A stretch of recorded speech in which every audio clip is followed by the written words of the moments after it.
Bila kita mengaji, orang tua, orang muda, orang miskin, orang kaya, kita semua sama sahaja. Allah yang Maha Kuasa. Marilah kita mengaji, putra putri barokah. Marilah kita mengaji, rumah ngaji barokah. Jangan malu, jangan segan, Ustaz boleh ajarkan. Jangan malu, jangan segan, Ustazah boleh tunjukkan.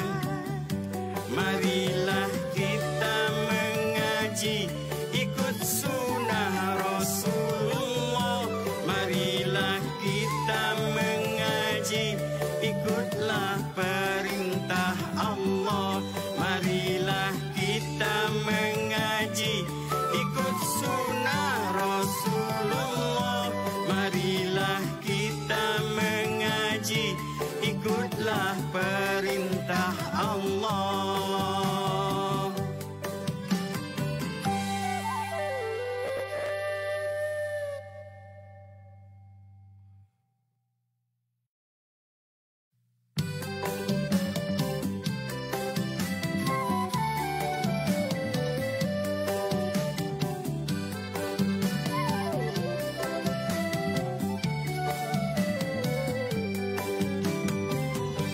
Kalau ada rasa kasih, rasa sayang dalam hati, usahlah dalih berdalih, usahlah berlengah lagi. Kalau ada rasa rindu, rasa cinta dalam hati, usahlah tunggu ditunggu, usahlah dinanti lagi. Marilah kita mengaji, putra putri barokah. Marilah kita mengaji, rumah ngaji barokah. Jangan malu, jangan segan, Ustaz boleh ajarkan. Jangan malu, jangan segan, Ustazah boleh tunjukkan.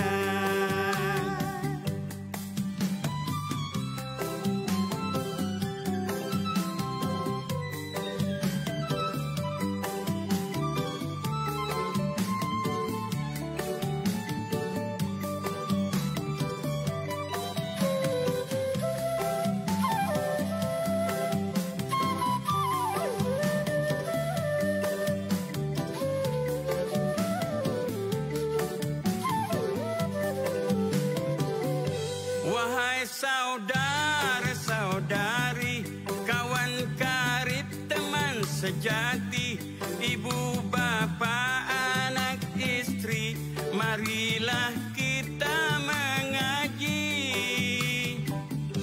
Orang tua, orang muda, orang miskin, orang kaya, kita semua sama sahaja. Allah yang Maha Kuasa.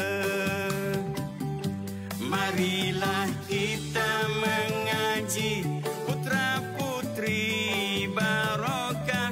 Marilah kita mengaji, rumah ngaji barokah. Jangan malu, jangan segan, Ustaz boleh.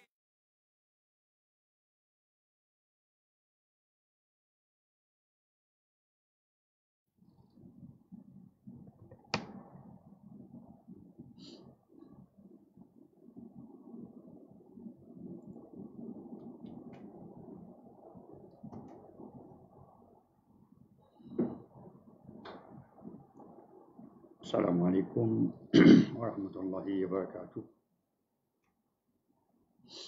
Bismillahirrahmanirrahim. Alhamdulillahirabbil alamin wassalatu wassalamu ala asyrafil anbiya'i wal mursalin wa ala alihi washabihi ajma'in. Rabbi shrah li sadri wa yassir li amri wahlul 'uqdatam min lisani yafqahu qawli. Subhanaka la ilma lana illa ma 'allamtana innaka antal alimul hakim. Qul in kuntum tuhibbuna Allaha fattabi'uni yuhibbukumullah wa yaghfir lakum dzunubakum. Wallahu ghafurur rahim wa la haula wa la quwwata illa billahil aliyyil azim.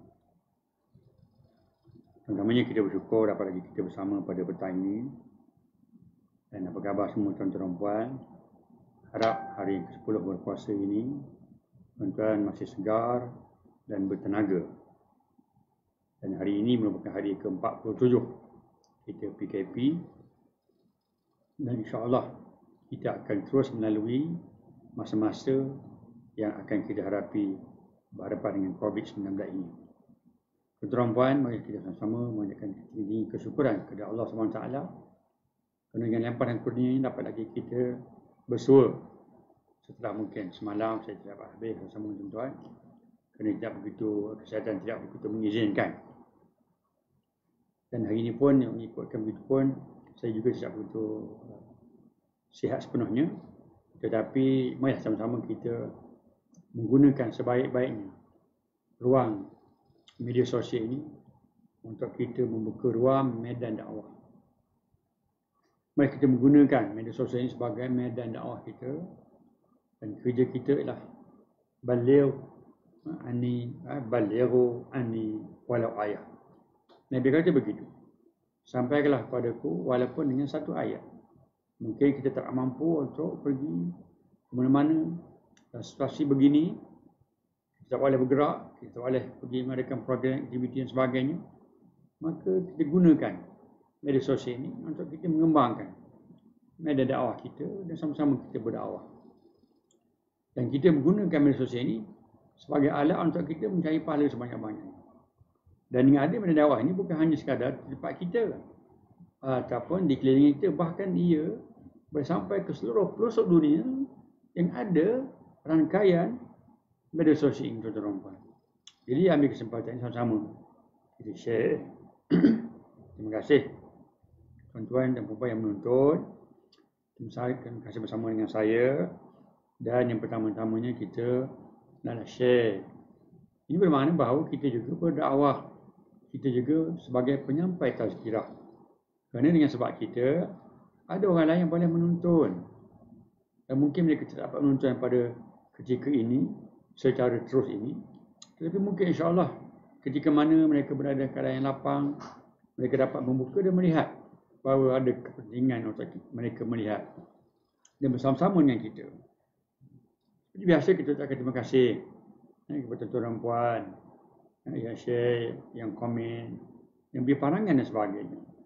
Dan tidak ketinggalan juga kita ucapkan terima kasih kepada frontliners kita, pegawai-pegawai perubatan, pegawai keselamatan, pegawai kebersihan, dan siapa sahaja yang terlibat sama ada langsung atau langsung, termasuk yang mengagihkan bantuan-bantuan kepada mereka yang memerlukan di bulan puasa ini khususnya. Dan bukan sahaja tuan-tuan puan kita mengagihkan kepada mereka yang berpuasa, kerana bukan semua umat Islam sahaja yang terlibat dan terkesan dengan PKP ini. Bangsa-bangsa dan agama-agama lain juga terkesan, dan mereka juga sebagai manusia, dan hendaklah sama-sama kita membantu dan meringankan siapa sahaja yang terkesan dengan jangkitan atau wabak COVID-19 ini. Tuan-tuan puan, untuk itu tuan-tuan puan, mari kita sama-sama sempurna dan menyempurnakan. Kerana kita ini tidak sempurna. Tidak ada manusia yang sempurna. Walaupun bersama mana pangkat dan kedudukan, walau kehebatan mana harta dan kekayaan, walau kekuatan mana tenaga mereka, tetapi mereka tidak sempurna. Maka sebab itu sama-sama kita saling menyempurnakan di antara satu sama lain. Bukan kita merosakkan, bukan meremehkan, bukan menghina, dan kita bukan merendah-rendahkan orang lain. Tetapi sama-sama kita membantu, menguatkan, tidak kira siapa mereka. Kerana Allah Ta'ala memang menjadikan kita ini daripada berbagai-bagai bangsa dan berbagai-bagai keturunan, bahasa dan warna kulit. Itu bukan semua permintaan kita. Kita tak diminta untuk menjadi begini, tetapi Allah Ta'ala takdirkan kita. Namun begitu, kita bersyukur kerana kita takdirkan berada dalam bangsa Melayu yang lemah lembut, yang hebat budi bahasanya, tutur katanya, dan yang paling utama ialah kita takdirkan berada dan kita sama-sama dengan agama yang diananti dan dibawa oleh Nabi Muhammad SAW. Tuan-tuan, hari ini saya nak menceritakan tentang beberapa perkara tentang keistimewaan Ramadan, kerana kita masih lagi berada dalam bulan Ramadan. Tetapi sebelum itu saya nak menceritakan tentang amalan yang terbaik yang hendaklah kita jangan tinggalkan, itu bertadarus Al-Quran. Kerana Nabi Muhammad SAW setiap Ramadan baginda bertadarus dengan para malaikat, khususnya pada waktu malam. Maka sebab itu tuan-tuan, ada satu kisah sewaktu Fatimah radhiyallahu anha, itu anak junjungan besar Nabi Muhammad SAW, meninggal dunia. Maka jenazahnya telah diusung oleh 4 orang ke tanah perkuburan untuk dikebumikan. Mereka yang mengusung jenazah Fatimah ini ialah Ali bin Abi Thalib. Ali bin Abi Thalib, Sayyidina Ali bin Abi Thalib radhiyallahu anhu. Hasan bin Ali anak Fatimah. Husain anak Ali juga, anak Fatimah juga. Dan seorang lagi Abu Zar Al-Ghafiri radhiyallahu anhu. Mereka berempat ini telah mengusung jenazah Fatimah binti Muhammad sallallahu alaihi wasallam, Rasulullah, ke tanah perkuburan. Suatu jenazah Fatimah radhiyallahu anha diletakkan di tepi kubur. Selepas mereka meletakkan jenazah Fatimah radhiyallahu anha ini ke tepi kubur, maka Abu Zar Al-Ghafiri telah berkata kepada kubur. Salah seorang yang mengusung tadi, Abu Zar Al-Ghafiri. Abu Zar Al-Ghafiri mengatakan bahawa, wahai kubur, tahukah engkau siapakah jenazah yang kami bawakan kepada kamu ini? Abu Zar tanya kubur, dia kenal tak kenal jenazah ni? Jenazah yang kami bawa ini adalah anak kepada Rasulullah sallallahu alaihi wasallam, iaitu Siti Fatimah Az-Zahra. Maka berkata kubur, aku bukan tempat bagi mereka yang berdarjat atau orang yang bernasab. Kubur jawab gitu, tuan-tuan. Dia kata kubur ni, dia tak bukan tempat orang yang berdarjat. Tinggi mana darjat? Hebat manalah keturunan kamu, yang nasab kamu. Kubur kata, ini bukan tempatnya untuk kamu mengagung-agungkan nasab kamu, keturunan kamu, siapa kamu. Adapun aku, kubur kata, adalah tempat amal soleh. Orang yang banyak amalnya, maka dia akan selamat daripada aku. Tetapi kalau orang itu tidak beramal soleh, maka dia tak akan terlepas dariku. Dan aku akan melayani dengan seburuk-buruknya. Wahai tuan-tuan dan perempuan. Maka sebab itulah Allah Ta'ala membuka dan beri ruang kepada kita, serta menganugerahkan kita bulan Ramadan ini untuk beri peluang kepada kita beramal soleh sebanyak-banyaknya. Kerana semua kita ini akan masuk dalam kubur. Dan kubur sentiasa menanti kita, menunggu-nunggu kita. Dan dia akan melihat apakah bekalan yang akan kita bawa. Kita bawa keturunan, pangkat, darjat, kedudukan, atau amal soleh yang akan kita bawa, dan kita akan berjumpa dengan kubur nanti. Tuan-tuan, Abdullah As-Samarqandi berkata, kalau seseorang itu nak selamat dari siksa kubur, hendaklah membiasakan 4 perkara. Membiasakan 4 perkara. Yang pertama, nak dia menjaga solatnya. Nak menjaga solat, tuan-tuan. Jaga bacaannya, rukun qaulinya, rukun fi'linya, jaga waktunya yang paling utama sekali. Secara ringkas begitu, tuan-tuan. Yang kedua, naklah sentiasa bersedekah. Maka sebab itu, tuan-tuan, saya ini daripada Rumah Ngaji Barakah telah membuat satu kelas ataupun aktiviti, program mengaji secara percuma. Maka sebab itu, di antara sumbangan ataupun sumber pengurusan Rumah Ngaji Barakah ini ialah daripada sumbangan orang ramai berbentuk sedekah, derma, infak dan sebagainya. Dia ambillah peluang itu untuk tuan-tuan bersama-sama dengan kami untuk kita sama-sama maju dan bangun umat Islam ni, kerana ketiganya yang boleh kata bahawa adalah membiasakan membaca Al-Quran. Kalau kita tidak boleh membaca Al-Quran, bagaimana kita nak baca Al-Quran? Maka sebab itu, tuan-tuan, Rumah Ngaji Barakah ini menyediakan tempat membaca Al-Quran, belajar Al-Quran, mengaji Al-Quran, untuk sama-sama kita bersiap-siap untuk masuk ke alam kubur. InsyaAllah, tuan-tuan, segala sumbangan infak tuan-tuan ibu, selagi mana mereka belajar Al-Quran, akan dapat pahala sebagai amal soleh yang tuan-tuan bawa ke dalam kubur nanti.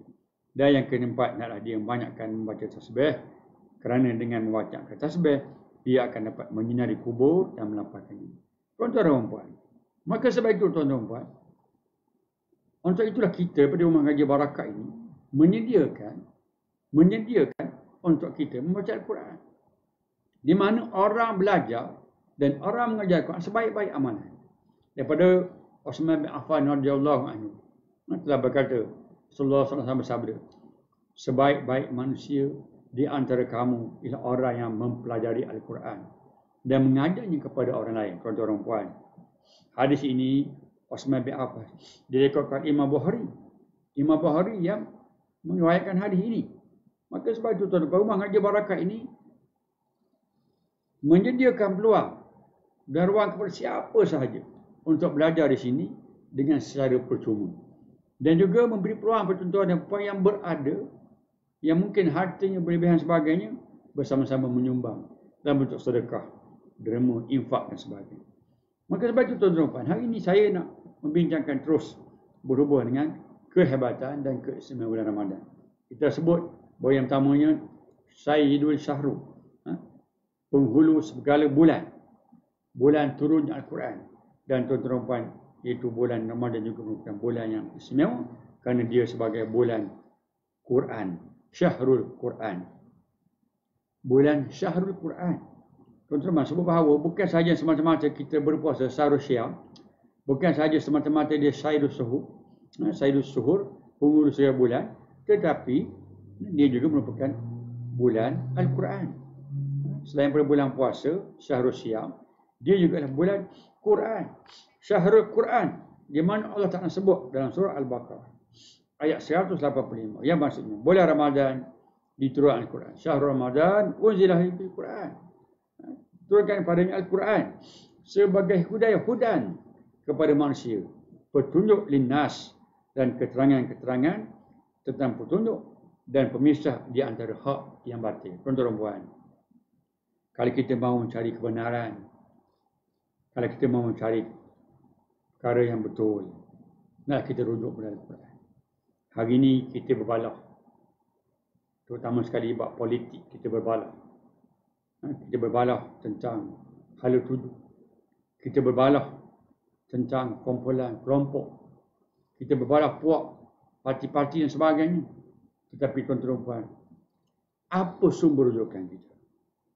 Di mana duduk kita ini untuk memastikan tindak kerja buat kita itu betul, benar, dan di mana tuan-tuan dan puan yang selama ini kita kata kita itu benar betul, yang kita kata bahawa kita ini berjuang, berjihad, dan kita ini sentiasa berada di pihak yang benar, di mana adakah kita merujuk kepada Al-Quran ataupun hanya semata-mata kerana sentimen bangsa, sentimen puak, sentimen kemenangan, sentimen itu, sentimen ini dan sebagainya.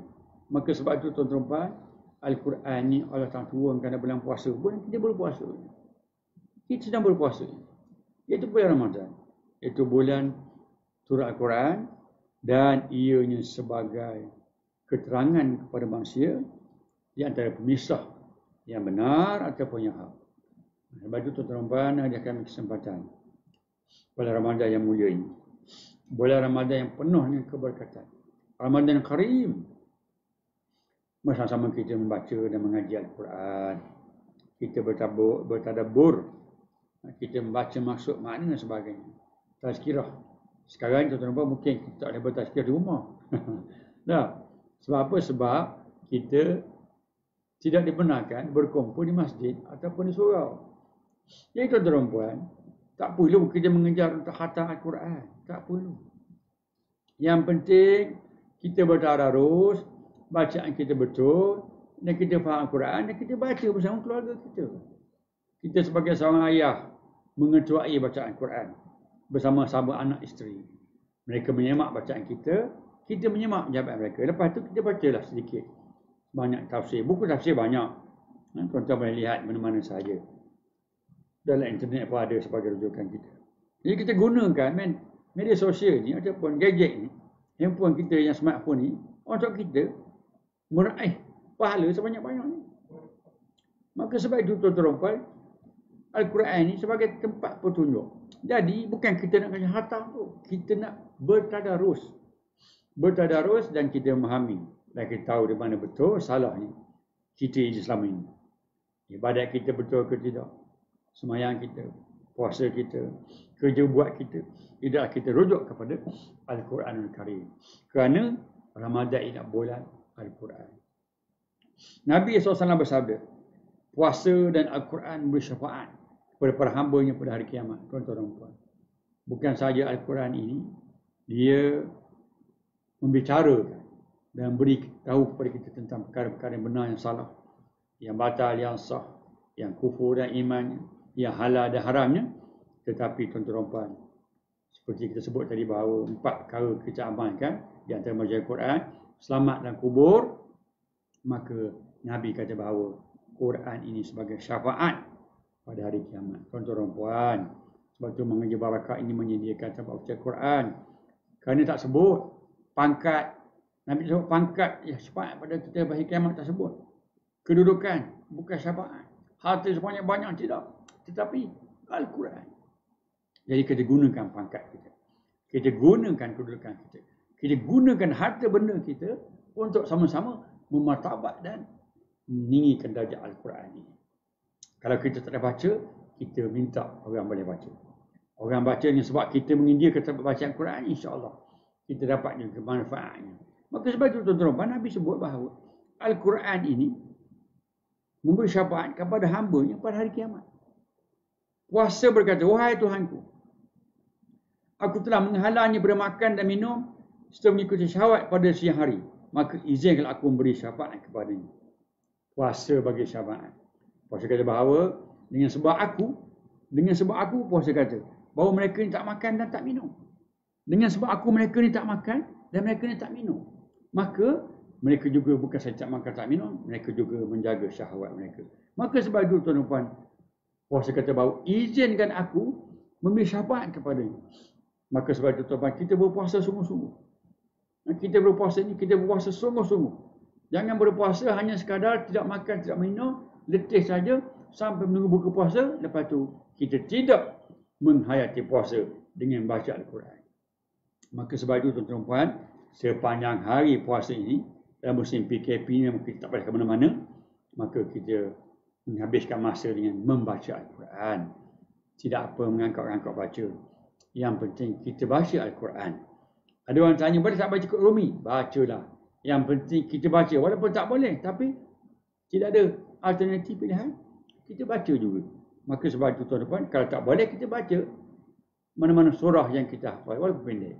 Walaupun surah Inna A'tayna, Qul Huwallah, Qul Ya, tak boleh. Lagi pagi sampai malam pun tak apa. Bacalah Qul Huwallah sebanyak-banyaknya. Dan itu merupakan sebahagian daripada Al-Quran. Maka puasa kata bahawa izinkan aku bersyafaat oleh. Maka sebab itu tempat itu Al-Quran berkata, wahai Tuhanku, aku telah menghalangnya tidur pada malam hari. Maka izinkan aku memberi syafaat kepadanya, lalu diterima syafaat dulu. Al-Quran kata bahawa mereka tak tidur, malam baca Al-Quran. Siang mereka berpuasa, malam baca Al-Quran. Maka Al-Quran kata bahawa mereka sampai tak tidur, membaca aku, melihat aku, maka izinkan aku memberi syafaat. Maka Allah Ta'ala kata bahawa silakan, bagilah syafaat kepada mereka. Apa yang mereka perlukan pada kita. Kalau kita kekurangan pahala kita bertambah. Kalau ada apa yang menghalang kita untuk masuk syurga, mereka akan memberi wang untuk kita masuk syurga. Kalau kepada kita itu kita duduk tengah panas terik matahari, maka syafaat Al-Quran dan puasa ini akan datang kepada kita. Maka sebab itu tuan-tuan dan puan, inilah kehebatan puasa sebagai pemberi syafaat. Inilah keistimewaan berpuasa. Jangan kita anggap puasa ni satu perkara yang tak apa. Kita hanya orang puasa, kita puasa sebagai tradisi. Bukan tradisi. Puasa inilah salah satu daripada rukun Islam yang wajib kita laksanakan dan kita tegakkan. Dengan seikhlas-ikhlas, dengan sebenar-benarnya, hanya semata-mata kerana Allah SWT, dan kita patut bergembira berada di bulan puasa. Tuan-tuan dan puan, seterusnya, bulan puasa ni bulan kesabaran. Dipanggil Syahrul Sabr. Bulan kesabaran. Ibadah puasa dan ibadah sabar punya hubungan erat. Sabar juga merupakan satu ibadah, tuan-tuan. Jangan kita ingat bahawa sabar ini sebagai satu sikap, sifat ataupun suatu amalan yang biasa saja. Kerana ibadah puasa dan ibadah sabar punya hubungan erat. Puasa dan sabar ni satu amalan yang umpama isi dengan kuku. Bersabar kita tak minum, tak makan sejak pagi tadi. Nak tunggu pukul 7 suku ni sabar lagi. Dan tuan-tuan sabar bersama-sama saya dengan petak ini untuk live ini sama-sama kita mengutip sedikit mutiara ilmu yang kita baca, yang kita sampaikan kepada petak tuan-tuan dan puan. Sabar. Dan Allah menjadikan ganjaran pahala yang tidak terbatas kepada orang sabar dalam Al-Quran tersebut. Maksudnya dalam bulan Ramadan ini kita banyak bersabar. Kita menahan marah, kita menahan nafsu, kita menahan pandangan kita menahan telinga kita menahan amalan-amalan buruk dan sebagainya. Maka kita bersabar. Kita boleh bersabar menahan makan minum, walaupun lapar dahaga, tapi kita bersabar. Maka sabar ini Allah Ta'ala janjikan kepada mereka yang sabar satu pahala yang tidak terbatas. Tidak terbatas. Banyak, sebanyak-banyaknya. Tuan-tuan dan puan. Surah Az-Zumar ada sebut bahawa sesungguhnya orang yang bersabar akan disempurnakan ganjaran pahalanya tanpa batas. Maka sebab itu tuan-tuan dan puan, bulan puasa inilah merupakan bulan sabar. Maka nak kita sentiasa bersabar. Jangan kita mengikut hawa nafsu. Jangan kita mengikut kemarahan kita. Jangan kita mengikut keangkuhan kita. Jangan kita mengikut apa yang nak kita kata, tutur kata kita. Kita berkata-kata. Sabar. Berkata yang baik-baik. Amal yang baik-baik. Melihat perkara yang baik-baik. Mendengar perkara yang baik-baik. Dan kita menghulurkan sumbangan kita kepada perkara yang baik. Maka sebab itu tuan-tuan, sabar. Satu hadis, seandainya seseorang maki engkau, Nabi sebut, seandainya seseorang maki engkau, mencerca, mengata, menghina, meremeh-remehkan, merendah-rendah, atau mengatakan kamu bodoh, sebut pula satu kata bodoh, maka katakanlah sesungguhnya aku sedang berpuasa. Aku sedang berpuasa. Jangan lawan, tuan-tuan. Dia kata kita bodoh, kita kata dia bodoh. Sama-sama bodoh ni. Sebab apa?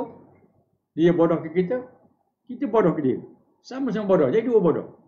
Daripada seorang bodoh, jadi dua bodoh. Tuan-tuan puan, tak? Daripada seorang bodoh, jadi dua bodoh. Maka sebab itu tuan-tuan puan, kalau berlaku, mungkin hari ini bergaduh, berkelahi, bertekak, dan juga kita bersanggah-sanggahan di antara satu sama lain, maka Nabi kata bahawa bersabar. Kita bersabar. Jangan kita lawan. Jangan kita layan. Hari ini tuan-tuan puan, mungkin kita tak bergaduh dengan lisan. Mungkin kita tidak bergaduh dengan perkataan. Mungkin kita tak bergaduh dengan kekuatan, buku tangan dan sebagainya. Tetapi hari ini berlakunya pergaduhan di hujung jari. Mereka mengata kita bukan direct dengan telinga. Tapi hari ini maki hambun dengan hujung jari. Dilihat oleh mata. Nak apa? Facebook. Nak apa? WhatsApp. Bergaduh. Berkelahi. Berkata. Mengata-ngata. Menghina. Mempelekeh. Memperli dan sebagainya. Masya Allah tuan-tuan. Daripada tuan-tuan membuat perkara-perkara tersebut, lebih baik tuan-tuan meletakkan jari kita ini di atas Al-Quran. Daripada kita meletakkan jari-jari kita ini di angka-angka, di huruf-huruf, di smartphone kita itu, lebih baik kita meletakkan jari-jari kita ini menunjuk huruf-huruf di dalam Al-Quran. Selesai masalah tuan-tuan, tak akan bergaduh. Maka sebab itu tadi bahawa bulan sabar. Sebab itu tuan-tuan, hari ini kita kurangkan membaca gadget. Kalau nak baca pun baca perkara yang baik. Di sana ada Al-Quran. Di sana ada hadis. Di sana ada beberapa artikel agama, soal jawab dan sebagainya. Di sana ada program-program lain macam saya juga. Banyak. Ada yang lain mengajar Al-Quran. Tajwidnya, tadarburnya, tazkirahnya, forumnya dan bermacam-macam lagi tuan-tuan. Apa yang kita lihat? Kita lihat insya-Allah. Tapi jangan kita lihat perkara yang viral sana, viral sini, kita sambung lagi.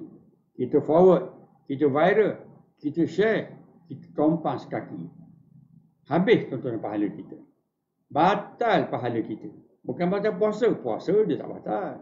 Selagi kita tak makan, tak minum, kita melakukan perkara bacakan puasa, dia tetap dianggap berpuasa. Tapi kita takut pahala kita terbatal. Kerana dua keadaan berbeza tuan-tuan. Yang pertama, kita berpuasa. Yang kedua, kita nak pahala puasa. Dua, sama ada kita nak batal puasa ataupun nak batal pahala puasa. Kalau kita batal puasa, tentu dua-dua kita batal. Pahala puasa pun tak ada. Tapi kalau batal puasa, kalau batal pahala, belum tentu lagi batal puasa. Maka sebab itu tuan-tuan, kita takut batal pahala. Sebab kerana kita tak tahu. Jangan kita join.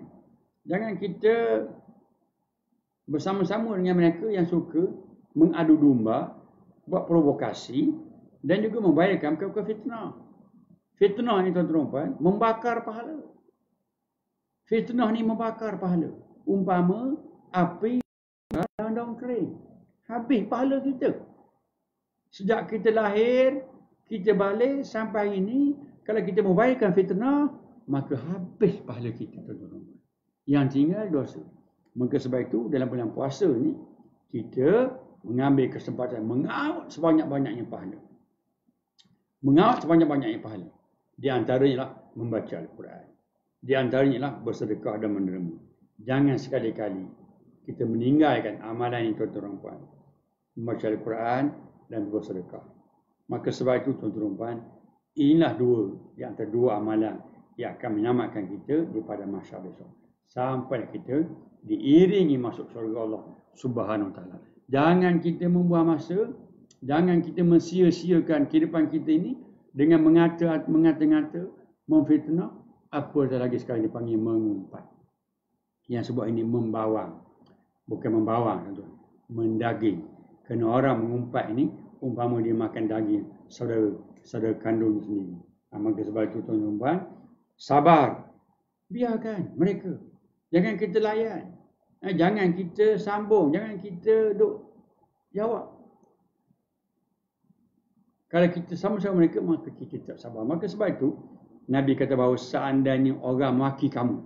Hari ini orang maki kita dalam Facebook, dalam Instagram, dalam IG, dalam Twitter, dalam WhatsApp dan sebagainya, dalam grup, sama ada direct sebagainya. Hantar artikel-artikel fitnah, provokasi yang tak tahu di mana hujung pangkalnya. Artikel kita yang reka-reka. Artikel-artikel yang membias kepada sebelah pihak. Artikel-artikel yang menyanjung sebelah pihak. Memainkan rangsangan sentimen. Dan menghasilkan perasaan kita sakit hati dan sebagainya. Maka sebab itu tuan-tuan, itu semua sebagai satu rumus sahaja. Yang benar Al-Quran. Yang benar tuan-tuan, daripada Alif Lam Mim sampai Nas, semua benar. Di situlah duduknya tuan-tuan. Untuk kita mencari kebenaran. Bukan artikel. Bukan andaian. Bukan provokasi. Maka sebab itu tuan-tuan, mari sama-sama kita mengaut pahala sebanyak-banyaknya. Kita tinggalkan fitnah-fitnah ini, ribah-ribah ini, perkara-perkara kotor dan keji ini kita tinggalkan. Kita baca Al-Quran. Mengambil kesempatan supaya sama-sama kita meraih pahala sebanyak-banyaknya dalam Al-Quran. Maka sebab itu seandainya kamu orang maki kamu, maka Nabi kata bahawa hendaklah kamu bersabar. Kata bahawa aku berpuasa. Aku berpuasa. Ini tuan-tuan, insya-Allah kita sambung lagi pada hari esok. Saya fikir sampai situ dulu pada petang ini. Dan saya minta maaf banyak-banyak tuan-tuan. Mungkin saya terkasar bahasa. Mungkin saya terlepas cakap sebagainya. Mungkin perkara yang saya sampaikan tadi ada sedikit sentimen dan sebagainya. Tidak, saya tak ada tujuan apa-apa. Semua untuk mengingatkan tuan-tuan puan sama-sama kita membuat justifikasi berdasarkan apa yang seperti bahawa Al-Quran itu sebagai petunjuk untuk mengetahui dan membezakan benar ataupun salah, batil ataupun yang hak. Wallahu a'lam tuan-tuan. Jangan lupa bersama-sama dengan Rumah Ngaji Barakah saya Ustaz Suhaiman bin Muhammad Nazir. Minta maaf banyak-banyak. Bismillahirrahmanirrahim. Wal asri innal insana lafi khusr illa allazina amanu wa amilus solihat wa tawasaw bil haqqi wa tawasaw bis sabr. Dan jangan lupa tuan-tuan, kita terus sembahyang hajat, kita terus berdoa, kita berselawat dan kita mengaji. Sama-sama kita mencari keampunan Allah Subhanahu Wa Taala. Moga-moga kita dirahmati.